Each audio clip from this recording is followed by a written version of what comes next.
It turns out that Gerard, making his debut on this program, was actually at the Lindsey Graham funeral a couple of days ago and was there with President Trump. I don't know the relationship between Gerard and President Trump, so I'm curious to hear this. Gerard, good morning, buddy. How are you? I'm doing very well, Sid. Nice to talk to you. We have a lot of nice friends in common. Thank you for having me. Yeah, we do. I love our friends we have in common. I love them a lot. And, you know, I didn't know that you were at this Lindsey Graham funeral. I think one of them may have said to me that you know the president or you're friendly. So what is that relationship between you and President Trump? I'm an admirer of President Trump. He's, of course, a Queens native like I am. I grew up in Ridgewood, Queens. And I got to tell you, from Italian-American perspective, I look at Trump when he was attacked by the government. You know, they chose the man and then they created the crime. And they've been doing that to Italian-Americans for about 100 years. Our biggest enemy is the criminal justice system in Hollywood. I think you're right about that. And they never talk about the Italians. They talk about, obviously, my people, the Jews, and that's deserved. African-Americans, been through a lot. But they just seem to sweep the Italians aside. You guys have been the victims, like you said, of judicial wrongs and, massacres and all of that. And then you get this idiotic mayor, idiotic's not even the right word, this hateful scumbag that decides he's going to redraw these immigration enclave maps. And he leaves off not one, but two little Italies. I think people forget we have two of them. We've got one in Lower Manhattan, right down by Mulberry and Mott, and we got another one on Arthur Avenue in the Bronx. And this lowlife hater left them both off. I know, Mr. Marrone, that pissed you off, yes? It pissed me off, and it pissed off a lot of people. Let me give you a little context. So we brought, about 4 years ago, myself and a few colleagues brought back the original Italian-American Civil Rights League, the original Joe Colombo organization from the 1970s. Oh, wait a second. So I didn't even know this. So the IACRL, you're heavily involved with this? I'm the vice president. Oh, God bless you. I'm the vice president. God bless you. Go ahead. Yes. So a couple of years back, I was looking for a vehicle for basically to protect Italians because I saw so much injustice. As a criminal defense attorney, I see it daily. I was doing a sentencing for one of my clients, and this is how it all started. And I said, I have to look for something, and that's when we brought it back. Doing a sentencing in Brooklyn Federal Court.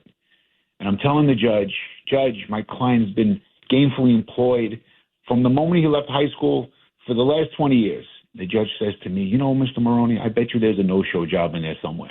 Oh, my God. He actually said that in court? Yeah, and I tell you, I was shocked, and I had no words. And you got to watch yourself with a federal judge. But then, it hit me, and I got to do something. And I found the Italian-American Civil Rights League. It was a small little group. It was Roger Stone was involved, Mike Christie was involved, and I joined them. And then we brought it to New York, and now we have chapters all over the East Coast. And actually, Anthony Colombo, who is Joseph Colombo's grandson, is an attorney in California. He's our chairman. So we have really a lot of the original members or family members, and a lot of the original members from the 70s are still our members today. That is fantastic. I had no idea. Yeah. I like that. That's important. Yes. I'm very good friends with. So Mamdani pissed off a lot of people. No, I know. I'm very good friends with Angelo Vivolo, and he's in charge of the Columbus Day Parade, and he runs the Italian-American League. I know you know who he is. He's a wonderful, wonderful guy. Piscopo and all those guys. And I was in Central Park years and years ago with Arthur Aidala and Bo Dietl and Piscopo and all these guys trying to make sure they didn't mess with the Christopher Columbus statue. And you know that not only did he leave all those communities off the map, but at one point this mayor, Mr. Marrone, actually walked by the Columbus statue and gave it the finger. Who does that? He did. Yeah, he did. And we saw that about a year ago before he was elected, and we organized we must have had about 300-400 members, and we knocked on his door. And we were in front of his office in Astoria, Queens, protesting in the street, letting him know that we didn't appreciate that and we didn't like that. Unfortunately, the majority of New Yorkers decided to vote him in as mayor, so we're stuck with him. We're stuck with him for now.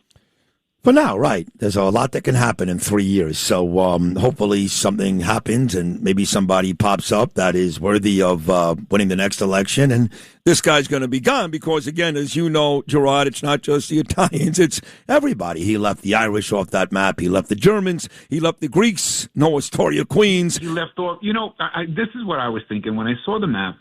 And I said, I grew up in Queens. Okay, I'm a New Yorker. A lot of these people that are not even that are on that map, they're not New Yorkers. They're not native New Yorkers, right? So if you grew up in New York, you know that the Greeks are from Astoria. You know that the Jews are from Forest Hills. You know the Puerto Ricans are from Bushwick. That's New York. That's the kind of leadership we need. And if we don't have leadership in the mayor's office that does not unite us, Sid, we're in big trouble. So if our leadership is not uniting us, we have a big problem. And that's really my message for Italian Americans to unite. And I always say, you mess with one of us, you mess with all of us. I love that. There's a lot of us now, and we got to stick together. And it's not only Italian Americans, because throughout history, the Italians have been close to the Jews, the Puerto Ricans, the Irish, the Greeks. We work with everybody. We respect everybody. But unfortunately, we have leadership in our city that is purposely dividing us, in my opinion. No, I agree. There's no question. This is the big-time attorney, Gerard Marrone, who just got back from the Lindsey Graham funeral. He was there with President Trump.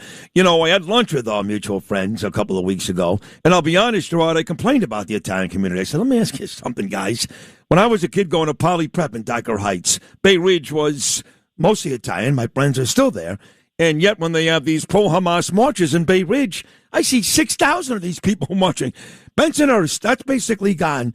Howard Beach, they're stealing statues off the lawns. Ozone Park, all these communities that were rich Italian communities, a lot of Muslims are moving in.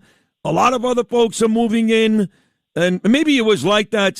No, it wasn't. What the hell's going on the last couple of decades? And that's really the problem. We as a community, we don't unite, and our opposition unites. And that's the problem. And if we don't start getting together and sticking together, we're going to have a major problem. I mean, the mayor's office hates Italians. I have to say it. He just hates Italian Americans. He might not come out and say it, but it's certainly like that in his actions. But not only Italians. He doesn't like the Jews. He doesn't like the Irish. He doesn't like the Greeks. It's clear. And we have to unite, and we have to do something about it. We got to get somebody better in there. We have to get somebody that's going to represent all New Yorkers. 100%. So tomorrow you've got a big event, I think, in Little Italy. And my dear friend who I spent the whole day campaigning with 2 days ago, Bruce Blakeman, will make an appearance. Gerard, tell me about that day tomorrow. Yes. So tomorrow is a little bit of a victory for us. So we're going to be in front of Cafe Palermo in the Italian-American Museum on Mulberry Street from 6 p.m. to 7 p.m. Bruce is coming down about 6:30. He's going to say some words for us. He's very excited to support Italian Americans. Italian Americans as a community support Bruce. I'm going to have the pleasure to meet him for the first time tomorrow, and he's going to speak at our victory rally. We have a lot of Italians coming down to show support and to just speak in the street and really show our unity and say, look, we're here. We appreciate that the mayor's office recognize us. I didn't see the map change, to be honest with you. Not only should he add Italians, he should add Puerto Ricans, Jews, Greeks, Irish. There's a lot of people that he left off, and it's the wrong thing. But at least tomorrow was a little bit of a victory, and we're going to savor that tomorrow on Mulberry Street in Little Italy. I grew up on Quentin Road in Brooklyn, and my next-door neighbor, a guy named Joseph Iovine, was the Italian that every kid my age loved. Great-looking guy and really great-looking. Had a Pontiac Firebird, and his parents were, his father was a big-time Italian attorney. He went to New Corners like 5 nights a week. You know what I'm talking about. And Joseph used to take me out. I was a 80-pound, asthmatic, skinny, geeky Jewish kid, and he had all the pretty girls, and I just wanted to be Italian my whole life. I swear to God. And then I saw Saturday Night Fever. I'm like, oh, come on. I want to be Tony Manero. I used to yell at my parents. To be Italian. Yeah, yes. I used to yell at my parents. I go, Mommy, Daddy, how can you do this to me? Sidney Ferris Rosenberg, you're killing me. And really that stuck with me until October 7th. And since then I've been an animal Jew. But I've always loved the Italian people. The contributions you guys have made to this city, I mean, damn it, you found this damn country. Enough with this nonsense. You found the country. You make amazing contributions to this city, whether it's culture, music, or the food. And nobody could, Italian food, I could eat 7 nights a week. So when you say this victory party tomorrow in Little Italy, what exact victory are you celebrating? Well, the fact that this mayor recognized that he made a mistake. I mean, he blamed it on the prior administration, which I don't believe is true. I think it's an excuse. But it's a victory where at least he conceded the fact that, yes, he's going to put the Italians on the map. So we deserve to be on the map. We made the map. And that's the victory. Finally, listen, we reached out to him and social media. And I always say the pen is mightier than the sword.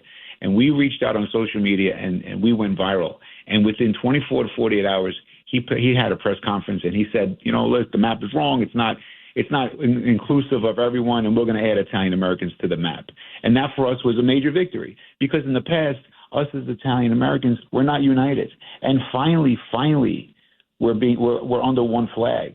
Unfortunately, Italians, a lot of times there's jealousy and envy, just like other ethnic groups. But that's starting to come to an end, because now people are seeing that there's really an enemy that we have against us. And if we don't preserve our culture, our way of life, family, our values, then you know what? In a generation or two, we're gone. We're going to disappear.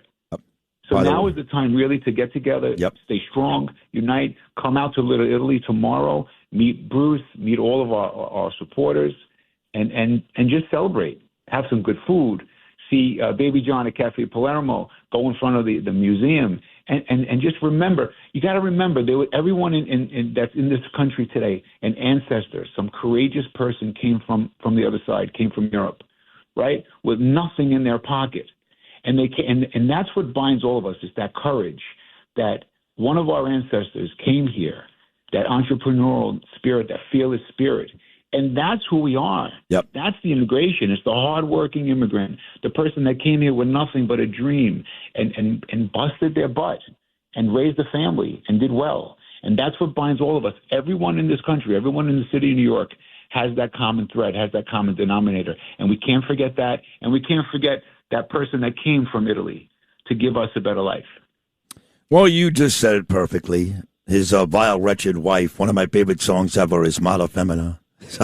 His wife is exactly that evil woman. I got to tell you, Gerard, I loved having you on. I look forward to meeting you. And I would be there tomorrow, but I'm taking my daughter to college in Pennsylvania. But I will meet you and bring you back on the show all the time. Excellent job this morning. Thank you. Thank you so much. It. God bless you. Looking forward to it. Thank you. You buddy. too. Take care. That is attorney Gerard Marrone making his debut, and he was terrific right here on Sid and Friends in the Morning.